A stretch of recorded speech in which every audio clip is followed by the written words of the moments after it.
بسم الله الرحمن الرحيم تبارك الذي بيده الملك وهو على كل شيء قدير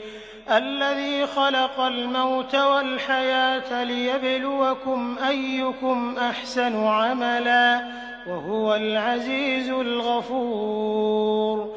الذي خلق 7 سماوات طباقا ما ترى في خلق الرحمن من تفاوت فارجع البصر هل ترى من فطور ثم ارجع البصر كرتين ينقلب إليك البصر خاسئا وهو حسير ولقد زينا السماء الدنيا بمصابيح وجعلناها رجوما للشياطين وأعتدنا لهم عذاب السعير وللذين كفروا بربهم عذاب جهنم وبئس المصير إذا ألقوا فيها سمعوا لها شهيقا وهي تفور تكاد تميز من الغيظ كلما ألقي فيها فوج سألهم خزنتها ألم يأتكم نذير قالوا بلى قد جاءنا نذير فكذبنا وقلنا ما نزل الله من شيء إن أنتم إلا في ضلال كبير وقالوا لو كنا نسمع أو نعقل ما كنا في أصحاب السعير فاعترفوا بذنبهم فسحقا لأصحاب السعير إن الذين يخشون ربهم بالغيب لهم مغفرة وأجر كبير وأسروا قولكم أو اجهروا به إنه عليم بذات الصدور ألا يعلم من خلق وهو اللطيف الخبير هو الذي جعل لكم الأرض ذلولا فامشوا في مناكبها وكلوا من رزقه وإليه النشور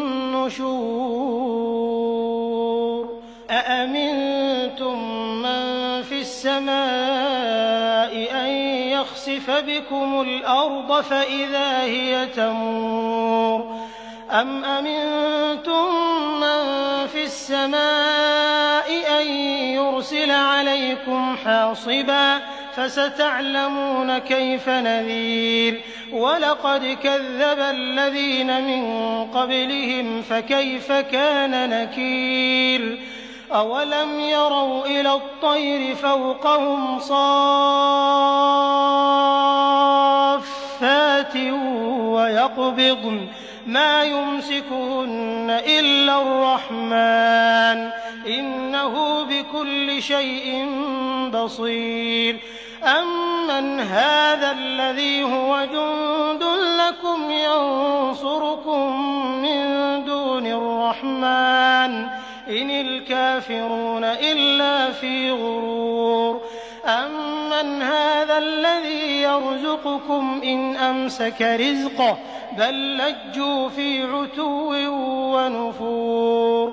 أفمن يمشي مكبا على وجهه أهدى أمن يمشي سويا على صراط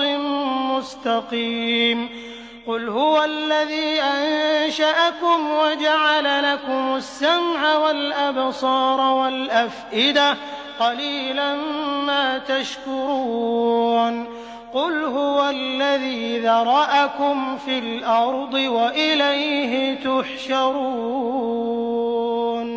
ويقولون متى هذا الوعد إن كنتم صادقين قل إنما العلم عند الله وإنما أنا نذير مبين فلما رأوه زلفة سِيئَتْ وُجُوهُ الَّذِينَ كَفَرُوا وَقِيلَ هَٰذَا الَّذِي كُنتُم بِهِ تَدَّعُونَ قُلْ أَرَأَيْتُمْ إِنْ أَهْلَكَنِيَ اللَّهُ وَمَن مَّعِيَ أَوْ رَحِمَنَا فَمَن يُجِيرُ الْكَافِرِينَ مِنْ عَذَابٍ أَلِيمٍ قُلْ هُوَ الرَّحْمَٰنُ آمَنَّا بِهِ وَعَلَيْهِ تَوَكَّلْنَا فَسَتَعْلَمُونَ مَنْ هُوَ فِي ضَلَالٍ مُّبِينٍ قُلْ أَرَأَيْتُمْ إِنْ أَصْبَحَ مَاؤُكُمْ غَوْرًا فَمَن يَأْتِيكُم بِمَاءٍ